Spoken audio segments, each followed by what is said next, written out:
हमारी संस्कृति, हमारे संस्कार सदा रहे हमारे साथ। भारत की पुरातन गाथाएं और महान संतों की वाणी। सब्सक्राइब करें तिलक कथाएं। जेठ जी, दरअसल हमारा काम आपसे ही है। सावधान रामलाल, सावधान।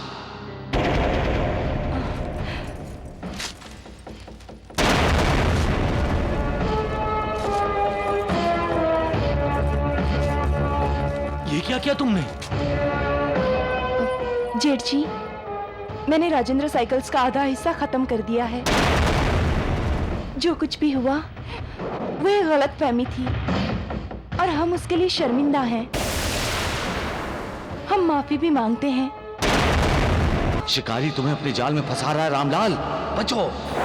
ये वही कोरा कागज है जिस पर श्याम सुंदर जी ने दस्तखत किए थे। वो कहते थे रामलाल जी को मुझ पर पूरा विश्वास है। बेटी, भरोसा दोनों तरफ से होता है। क्या रामलाल जी को श्याम सुंदर पर भरोसा है? अगर होता तो ये भी श्याम सुंदर की तरह इस कागज पर दस्तखत कर देते ना।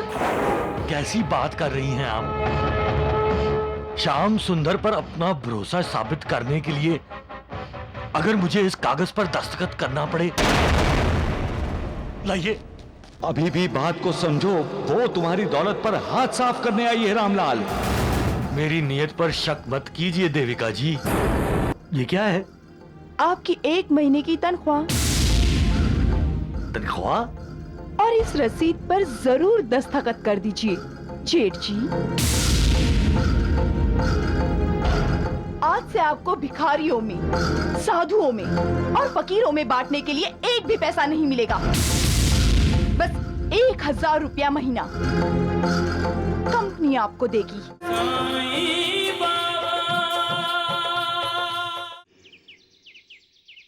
क्यों मुंह लटकाए बैठी हो निर्मला बेटी? देख, श्याम सुंदर जी अगर राजेंद्र साइकिल्स की आधी मालकिन बनने पर तुम पर नाराज होते हैं, तो वो रामलाल जी को नोटिस भेजने पर नाराज तो होंगे ही ना।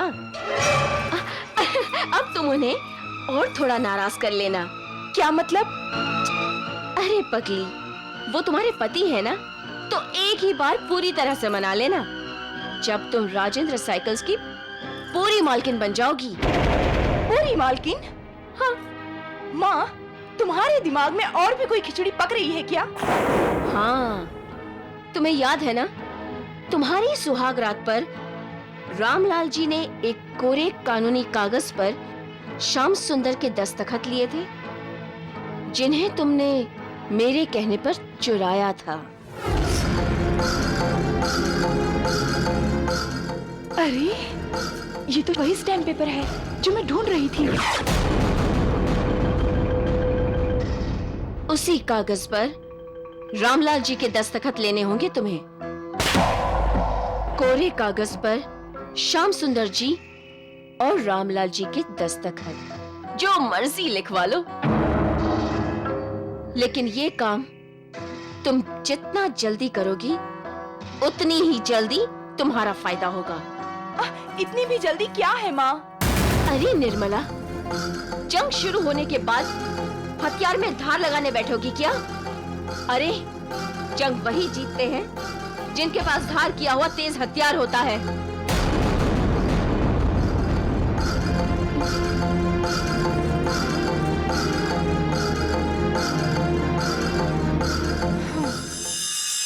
स्वार्थ में इतना अंधा हो जाता है वो कि उसे न दोस्त दिखाई देता है, न भाई, न माँ, न बाप। उसे सिर्फ एक ही रिश्ता नजर आता है, मैं और मेरा। मेरा पैसा, मेरा अधिकार। उसका किसी पर विश्वास नहीं रहता, किसी पर श्रद्धा नहीं रहती। सबसे नाता तोड़कर वो अविश्वास, लालसा, नफरत, वासना, इनसे नाता जोड़ लेता है। वो ये भूल जाता है कि मालिक की बनाई इस दुनिया में कुछ लेकर नहीं आता, खाली हाथ आता है और खाली हाथ चला जाता है। रामलाल, दोस्त और दुश्मन को पहचानना सीखो। कभी कभी दोस्त के भेष में दुश्मन सामने आ जाता है। नमस्कार रामलाल जी। नमस्ते।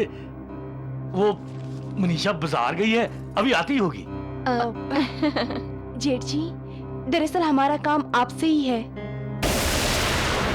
सावधान रामलाल, सावधान।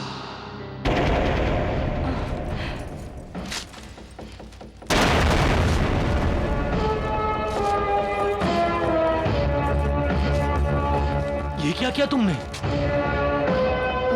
जेठ जी, मैंने राजेंद्र साइकिल्स का आधा हिस्सा खत्म कर दिया है। जो कुछ भी हुआ वो एक गलतफहमी थी और हम उसके लिए शर्मिंदा हैं। हम माफी भी मांगते हैं। पहचानो रामलाल, पहचानो। शेर बकरी की खाल पहनकर तुम्हारे सामने खड़ा है। मैं हमारे रिश्ते में कोई कड़वाहट नहीं पैदा करना चाहती।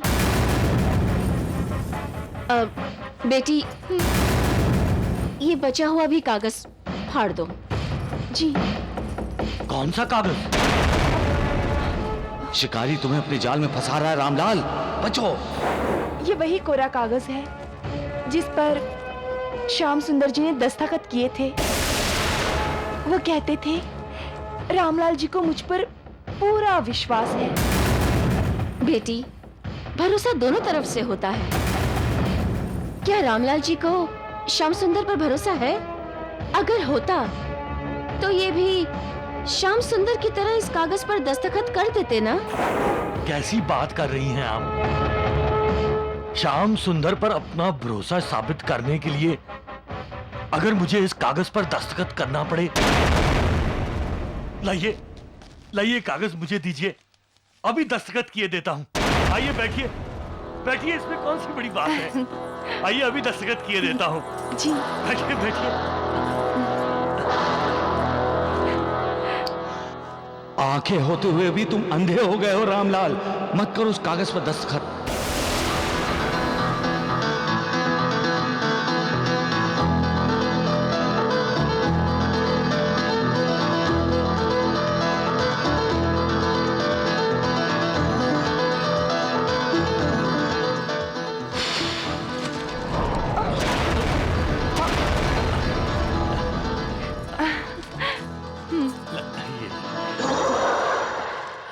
सुनते क्यों नहीं हो तुम? मैं तुमसे कह रहा हूं कि दस्तखत मत करो, फिर भी तुम दस्तखत करने जा रहे हो।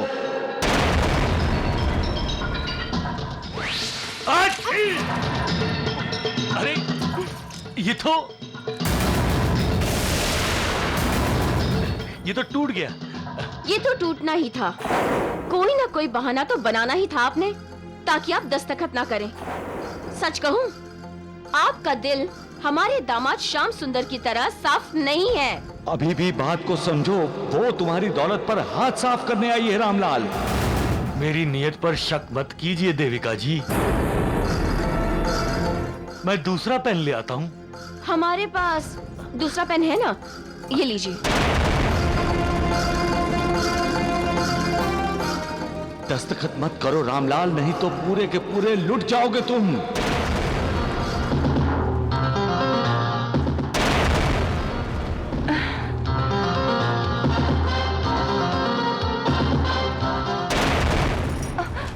जेठ जी, मनीषा भाभी अभी तक नहीं आई। अरे हाँ, कह के तो गई थी कि जल्दी आ जाएगी, अभी तक।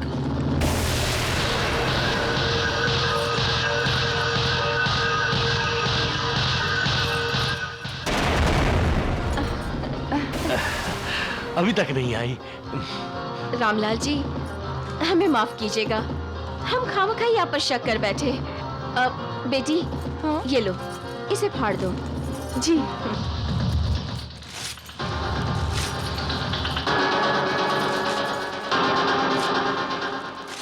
दोनों धोखेबाज हैं। इन्होंने तुम्हारा और श्याम सुंदर के दस्तखत वाला कागज नहीं फाड़ा है। तुम्हारी आंखों में धूल झोंकने के लिए उन्होंने दूसरा कागज फाड़ा है। रामलाल, तुमने खुद अपने हाथों से अपनी किस्मत का दरवाजा बंद कर लिया है। अच्छा रामलाल जी, हम लोग चलते हैं। नमस्ते। अब मनीषा आती होगी, मिलकर चले जाइएगा। कैसा इंसान है रामलाल तू, अपनी किस्मत को खुद ही ठोकर मारता है। सबका मालिक एक। तुझे गले लगा के मेरे दिल को कितनी ठंडक पहुंचती है श्याम सुंदर, तू ये नहीं जानता। तुम्हें तो मुसीबतों को गले लगाने का शौक है रामलाल। अब तो हम जश्न मनाएंगे। जश्न? पगला गया है तू। बर्बादी के रास्ते का मुसाफिर कभी जश्न मनाता है? जश्न किस लिए रामलाल जी? जरा हमें भी बताइए ना। क्या राजेंद्र साइकिल से बहुत मुनाफा हुआ है? मुनाफा नहीं, अब तो घाटा ही घाटा है। अच्छा, हम चलते हैं। अरे इतनी भी क्या जल्दी है? ओह, जाने दो, जाने दो। इनसे जितना दूर रहोगे उतना ही तुम्हारे लिए अच्छा है रामलाल। जी, वो बताइए ना। क्या बात है निर्मला, क्या चाहिए? जी वो कुछ नहीं, बस वो निर्मला राजेंद्र साइकिल में काम करना चाहती है। हमारी बहू काम करेगी? भाई क्यों नहीं करेगी? मालकिन है वो राजेंद्र साइकिल्स की, कुछ भी कर सकती है।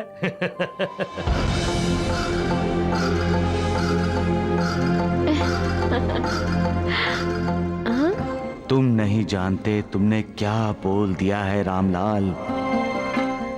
अब यही सत्य होगा। मालिक तुम्हारी रक्षा करे। अरे आ गए आप? शायद थक गए होंगे, मैं अभी चाय लेकर आती हूँ। अरे हाँ, आप तो कंपनी से पैसे लाने गए थे ना? लाइए मैं संभाल के रख दूं। आप सुन रहे हैं ना?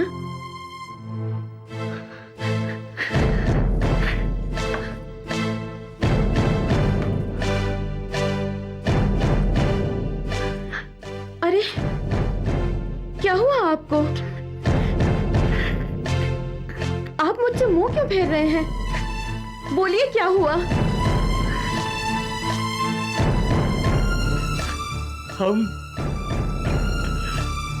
हम लुट गए मनीषा।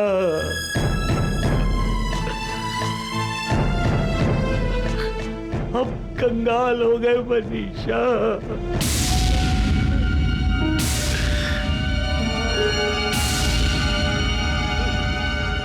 हमारा कुछ नहीं बचा, कुछ नहीं बचा। लेकिन क्यों? कैसे? आप तो कंपनी में पैसे लेने गए थे ना?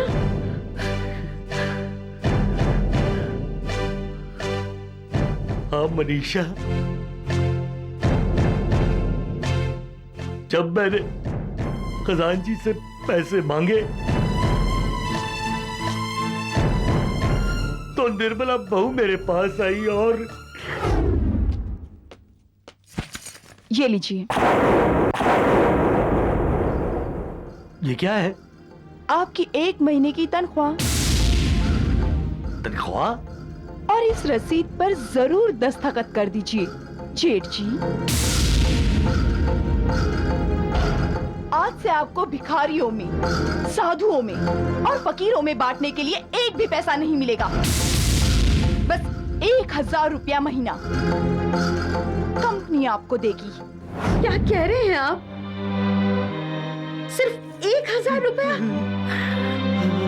मालिक हम, और पैसे देगी वो? कितना बोला, कितना सावधान किया रामलाल को मैंने, लेकिन उसने ध्यान ही नहीं दिया। जो अपने गुरु की बात नहीं मानता, उसके हिस्से में अपमान और निराशा ही आती है।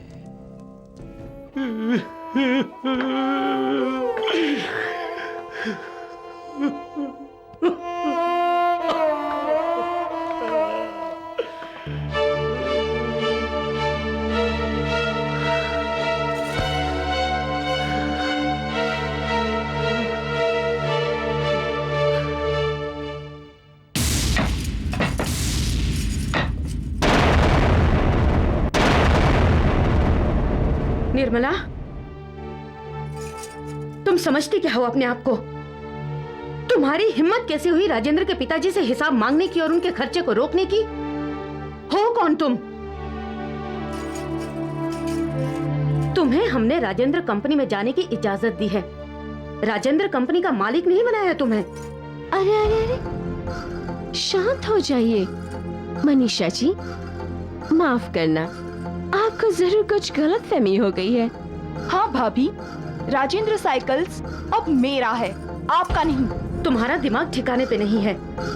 कल से तुम राजेंद्र कंपनी में नहीं जाओगी। बिल्कुल बिल्कुल, यही कहा था हमने रामलाल जी को। वो कल से राजेंद्र साइकिल्स में नहीं आएंगे। हाँ। आप मेरे संयम का इम्तिहान मत लीजिए। निर्मला बेटी, मनीषा जी का संयम डोल जाए उसके पहले इन्हें कानूनी इकरारनामा तो दिखा दो। इकरारनामा? हाँ, वही इकरारनामा जिनके ऊपर रामलाल जी और श्याम सुंदर जी के दस्तखत हैं। रामलाल जी और श्याम सुंदर जी ने राजेंद्र साइकिल्स को निर्मला के नाम पर कर दिया है। हाँ हाँ, पढ़ लीजिए, ठीक से पढ़ लीजिए। अब निर्मला सिर्फ राजेंद्र साइकिल्स की ही नहीं, आपके घर की भी मालकिन हो गई है। और अगर निर्मला चाहे तो वो आपको इसी वक्त आपके घर से बेघर कर सकती है। समझ गई? धोखेबाज!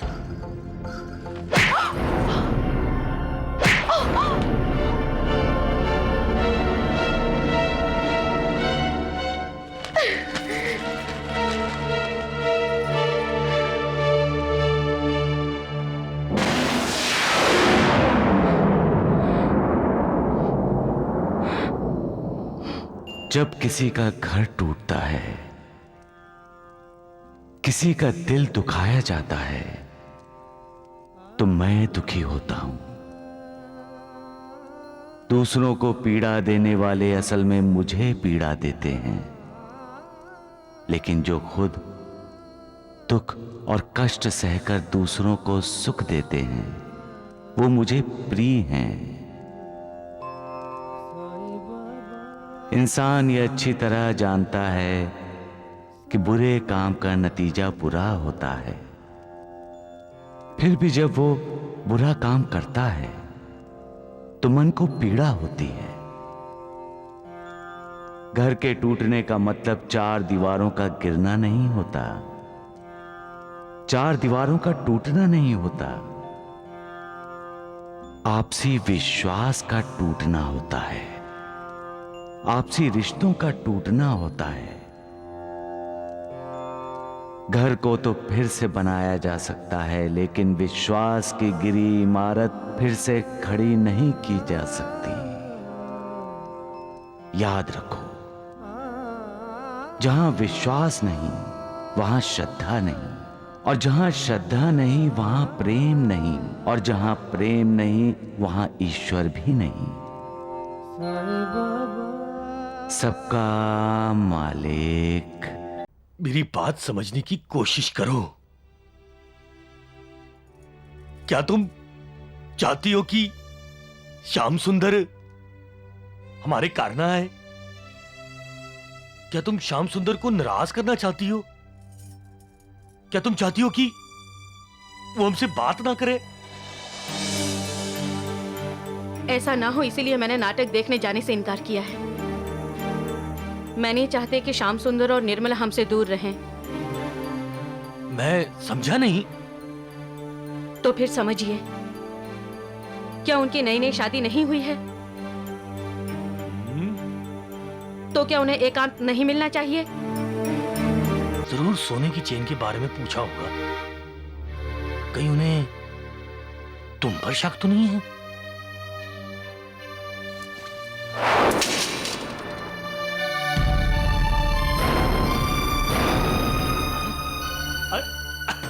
अरे अरे अरे श्याम सुंदर, ये देख ये देख ये देख। अरे तेरी सोने की चेन तो ये रही। लेकिन पिताजी, चैन तो आपकी जेब से गिरी है। मेरी जेब से?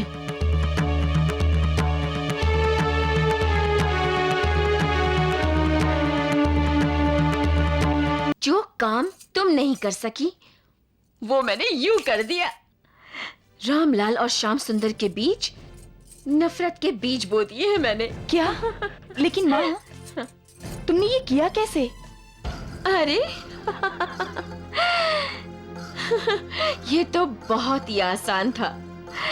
सबके सब खाना खा रहे थे और मैंने चुपके से सोने की चेन रामलाल की जेब में सरका दी। मनीषा ने नाटक देखने से इनकार क्यों किया? क्या वजह हो सकती है? श्याम सुंदर कितना निराश हुआ।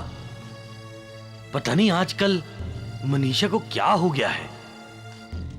अजीब अजीब हरकतें करने लगी है। फासले बढ़ने लगे हैं रामलाल।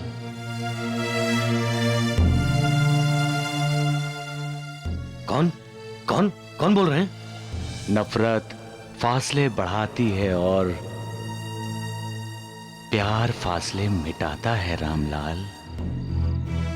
कौन है आप? फासले इतने मत बढ़ने देना कि मिटाने की कोशिश करने के बाद भी मिट ना सके।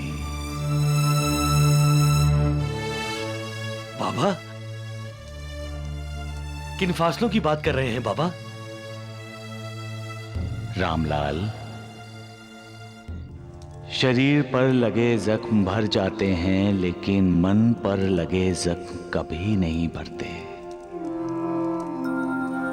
मन पर लगे जख्म रिश्तों में दरार पैदा करते हैं और जब रिश्तों में दरार पैदा हो जाए तो अपना जिगर का टुकड़ा भी मन से बहुत दूर हो जाता है रामलाल। बाबा, बाबा, सबका मालिक एक। मनीषा, मनीषा, मुझे तो बिल्कुल समझ में नहीं आ रहा है अचानक तुम्हें क्या हो गया है। आज तक तुमने श्याम सुंदर को नहीं डांटा, हमेशा उसके मन की बात रखी है, लेकिन आज इतना रूखा जवाब, वो भी नाटक को लेकर जो कि तुम्हें बहुत पसंद है। कितना खुशी खुशी वो तुम्हारे पास नाटक के टिकट लेकर आया था, लेकिन तुमने सपाट जवाब दे दिया कि नहीं नहीं, हम तो नाटक देखने नहीं जाएंगे। देखा उसका मुंह एकदम फट पड़ गया। और निर्मला भी तुम्हें समझाती रही, लेकिन बस तुम मानने वाली कहां थी? आपको समझना चाहिए ना भाभी, आप तो हमसे बड़ी हैं। श्याम सुंदर जी तो भोले हैं और आपके एहसानों तले दबे हुए हैं, वो तो इशारा भी नहीं करेंगे। लेकिन मेहरबानी करके जब वो टिकटें लेकर आए तो आप हमारे साथ नाटक में मत आइए। और वैसे भी हमारी जिंदगी में आपकी दखलंदाजी मुझे बिल्कुल पसंद नहीं है। मनीषा, मेरी बात समझने की कोशिश करो। क्या तुम चाहती हो कि श्याम सुंदर हमारे कारना है? क्या तुम श्याम सुंदर को नाराज करना चाहती हो? क्या तुम चाहती हो कि वो हमसे बात ना करे? ऐसा ना हो इसीलिए मैंने नाटक देखने जाने से इनकार किया है। मैं नहीं चाहते कि श्याम सुंदर और निर्मला हमसे दूर रहें। मैं समझा नहीं। तो फिर समझिए, क्या उनकी नई नई शादी नहीं हुई है? तो क्या उन्हें एकांत नहीं मिलना चाहिए? अगर हम हमेशा उनके साथ रहेंगे तो वो एक दूसरे से खुलकर बात कैसे कर पाएंगे? उन्हें एकांत कैसे मिलेगा? सही कह रही हो मनीषा, औरतों की बात औरतें ही जाने।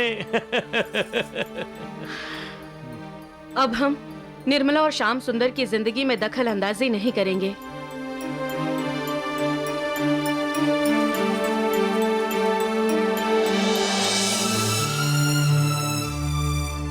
बाबा,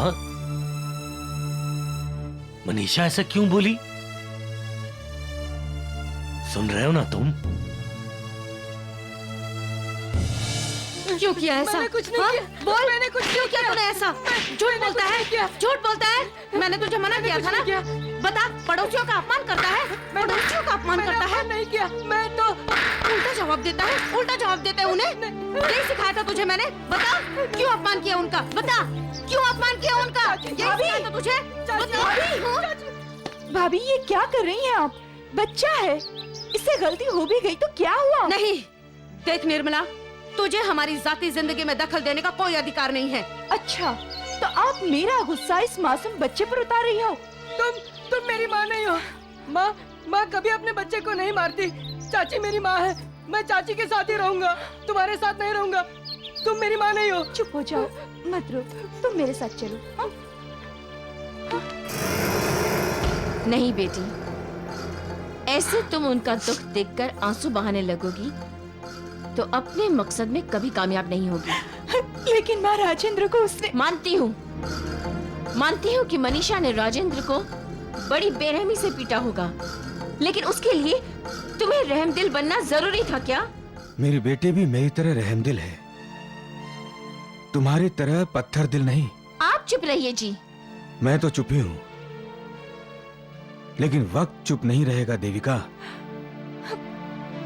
देखना, जब वक्त बोलना शुरू करेगा ना, तो तुम्हें मुंह खोलने नहीं देगा।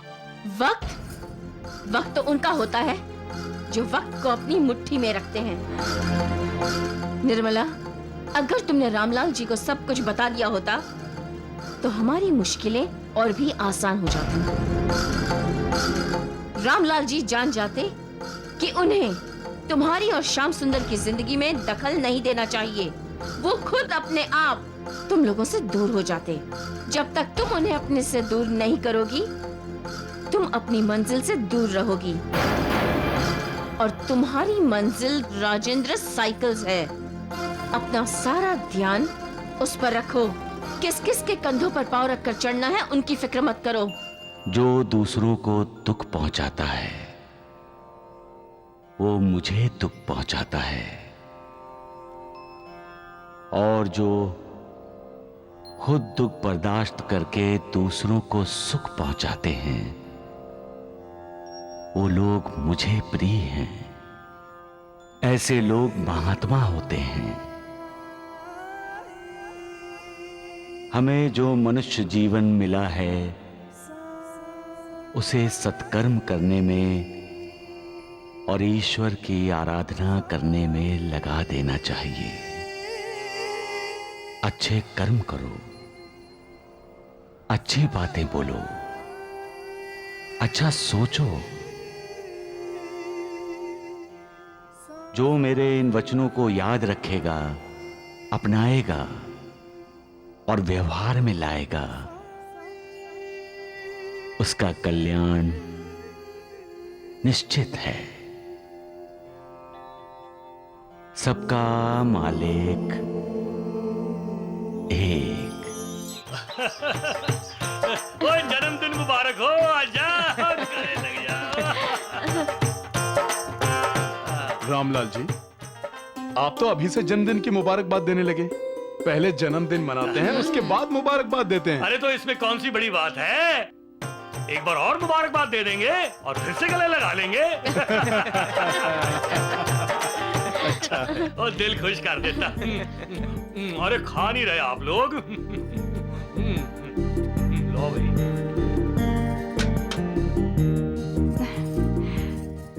जन्मदिन मुबारक हो जी। निर्मला, तुम ही पहना दो ना अंगूठी। अरे बेटी, जब श्याम सुंदर कह रहा है तो पहना देना।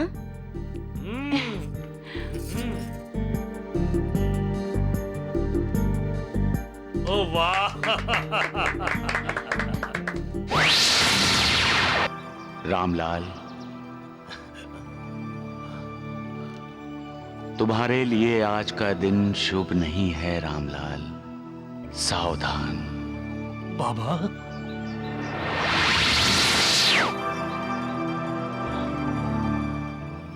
बाबा,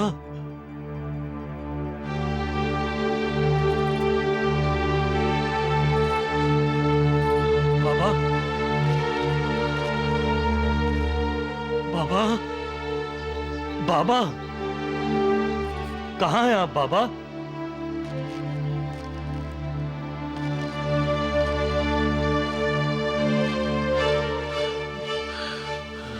ये क्या कर रहे हैं आप? वो अभी भी बाबा आए थे और बाबा? कौन से बाबा? भाई रामलाल जी, आप ठीक तो हैं? बाबा ने मुझे सावधान क्यों कहा? आज का दिन मेरे लिए शुभ नहीं है। इसका मतलब है कि आज कुछ अशुभ होने वाला है। कहाँ खो गए आप?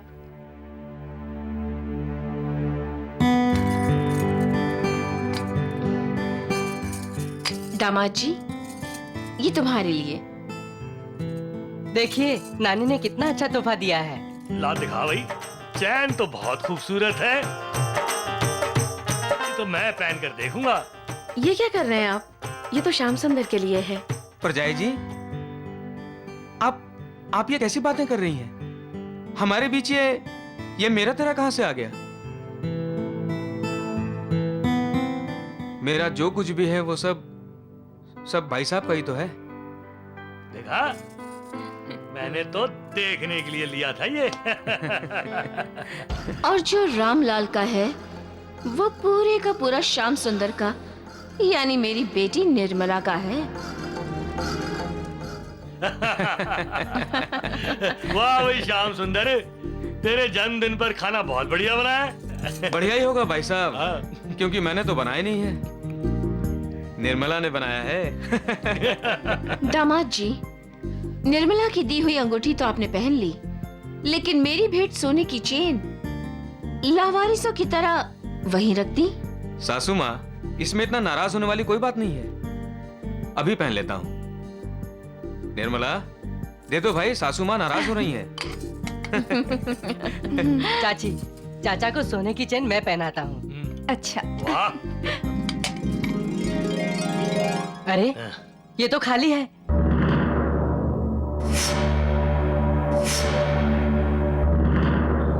इसमें सोने की चेन नहीं है। क्या चेन नहीं है?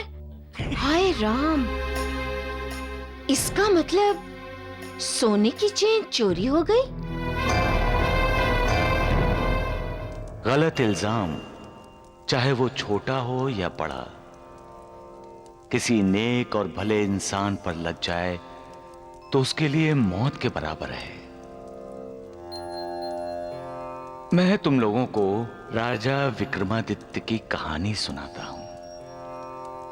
राजा विक्रमादित्य एक नेक और भले इंसान थे लक्ष्मी। एक दिन राजा विक्रमादित्य किसी दूसरे राज्य में गया। वहां की राजकन्या उस पर मोहित हो गई। रात को उस राजकुमारी ने अपने मोतियों का हार राजा विक्रमादित्य के कमरे में एक कील पर टांग दिया। रात में अचानक अनहोनी हो गई। अनहोनी क्या बाबा? दीवार पर एक राजहंस की तस्वीर लगी हुई थी। अचानक तस्वीर का राजहंस जिंदा हो गया और एक एक करके मोती खा गया। अगले दिन राजकन्या के मोतियों के हार की चोरी का इल्जाम राजा विक्रमादित्य पर लग गया। राजा विक्रमादित्य ने कहा कि तस्वीर का राजहंस मोती निकल गया। किसी ने उस पर विश्वास नहीं किया। बाबा, आज अचानक आपने ये कहानी हमें क्यों सुनाई? इसका कोई ना कोई तो तात्पर्य है साईनाथ। महालसापति, जब ग्रह दशा ठीक नहीं होती तब कुछ भी हो जाना संभव है।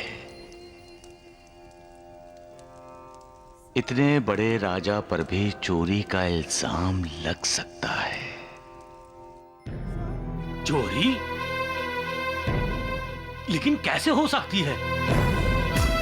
कोई बाहर वाला तो आया नहीं यहाँ पर। मैं भी तो यही कहना चाहती हूँ। लेकिन ये डब्बा तो यहीं था ना सासू माँ? लेकिन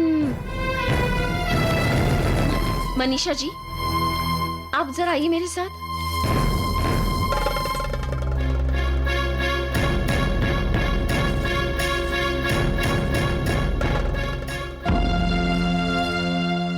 बुरा मत मानना मनीषा जी, लेकिन आजकल रामलाल जी की मनोदशा कुछ ठीक नहीं लग रही। अकेले में बात करते हैं, फिर बाबा बाबा पुकारते रहते हैं। उन्हें कोई बाबा दिखाई देता है जो किसी दूसरे को दिखाई नहीं देता। आप कहना क्या चाहती हैं? सोने की चैन का बाबा से क्या संबंध है? नाराज मत होना, ऐसा होता है। क्या होता है? देखिए, आपने भी देखा है रामलाल जी को कैसे वो चेन पहनकर देखना चाहते थे, क्योंकि वो चेन उनको बहुत पसंद थी। अब मैं कह रही हूँ कि कहीं रामलाल जी ने वो सोने की देविका भाभी, माफ करना, मुझे ऐसा लगा इसलिए मैंने आपको अकेले में कहा, सबके सामने नहीं बोली। वैसे मैंने सुना है कि रामलाल जी की चोरी करने की आदत बचपन से ही है, क्योंकि वो जब बॉम्बे आए थे तो अपने ही घर के पैसे चुरा कर भागे थे। है ना मनीषा जी? अब बुरी आदत इतनी आसानी से पीछा नहीं छोड़ती है ना। आप तो उनकी पत्नी हैं, आपको तो उनके बारे में सब कुछ पता होगा। तो फिर आप ही किसी भी बहाने उनकी तलाशी ले लीजिए। हम पूछने जाएंगे तो उन्हें बुरा लगेगा, समझ गई ना मनीषा जी?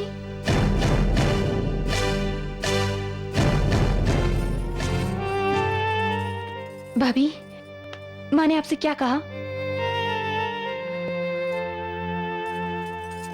माँ,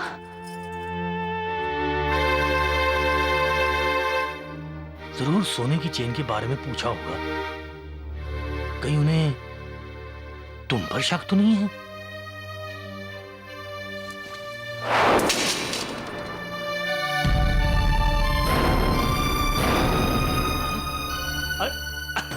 अरे अरे श्याम सुंदर, ये देख, ये देख, ये देख। अरे तेरी सोने की चेन तो ये रही। लेकिन पिताजी, चैन तो आपकी जेब से गिरी है। मेरी जेब से?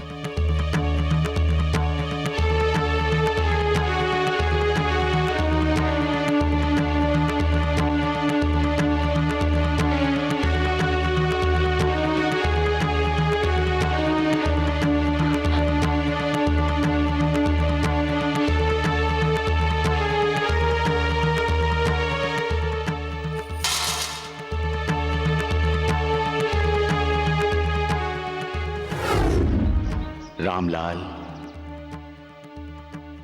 तुम्हारे लिए आज का दिन शुभ नहीं है रामलाल, सावधान। बाबा,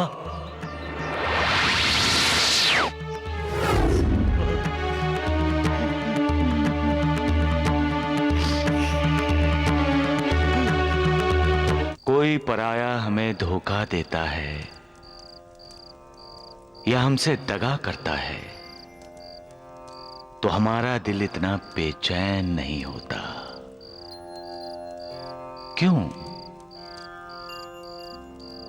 क्योंकि वो हमारा अपना नहीं है। हमने उस पर विश्वास नहीं किया था। लेकिन जब कोई अपना हमें धोखा देता है तो हमारा दिल टूट जाता है। इसे हम क्या कहते हैं? विश्वासघात। विश्वासघात कौन करता है? हमारा मित्र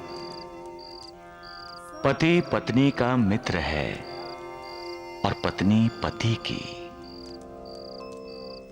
पिता पुत्र का मित्र और पुत्र पिता का।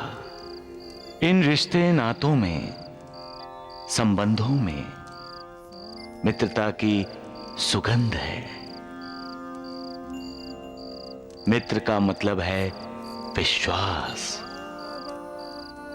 और जब वही मित्र विश्वासघात करता है तो सुगंध दुर्गंध में बदल जाती है। इसलिए हमेशा मालिक पर विश्वास करो। मालिक कभी अपने भक्तों से विश्वासघात नहीं करता। जो उस पर विश्वास करता है उसका वो कल्याण करता है। श्रद्धा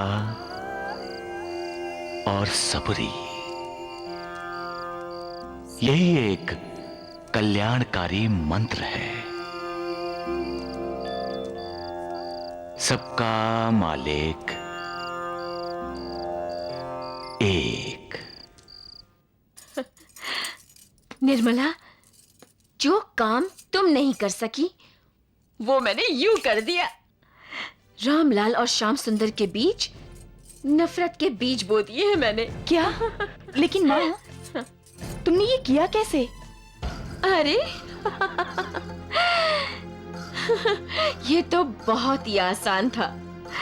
सबके सब खाना खा रहे थे और मैंने चुपके से सोने की चेन रामलाल की जेब में सरका दी। अब सालों से बने और जुड़े रिश्ते टूटेंगे और बिखरेंगे भी, क्योंकि श्याम सुंदर जी का जो रामलाल जी पर विश्वास है वो टूट जाएगा। हाँ, कांच, इज्जत और विश्वास एक बार टूट जाए ना तो दोबारा जुड़ने में बहुत मुश्किल होते हैं, समझी?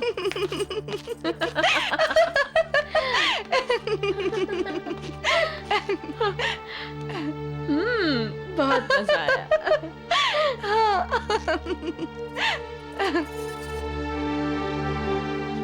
श्याम सुंदर, अरे भाई साहब बैठिए ना।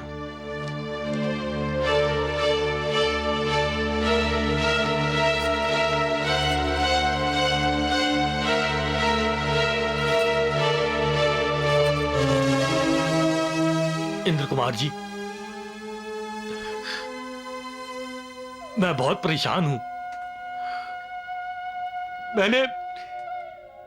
मैंने जिंदगी में कभी झूठ नहीं बोला, किसी दूसरे की चीज पर बुरी नजर नहीं डाली, लेकिन इससे मैं बहुत परेशान हूं। मेरी तो समझ में नहीं आ रहा है कि ये सब क्या हुआ है। ये सब चेन और खैर इंद्र कुमार जी, ये देखिए श्याम सुंदर के लिए मैं बाजार से उससे भी भारी चेन लेकर आया हूँ। देखिए मैं उसके लिए इससे भी भारी चेन लेकर आया हूँ। देखिए, ये सारी चेनें उसके लिए हैं। ये सब उसे दे दूंगा, मैं ये सब चेन उसे दे दूंगा। रामलाल जी, आप एक बात भूल रहे हैं। दूध में अगर खटाई पड़ जाए तो दूध फट जाता है। मन के रिश्तों में अगर अविश्वास पैदा हो जाए तो मन खट्टा हो जाता है, और लाख कोशिश करने के बाद भी फटा दूध और खट्टा मन पहले जैसा नहीं रहता। समझ गए ना?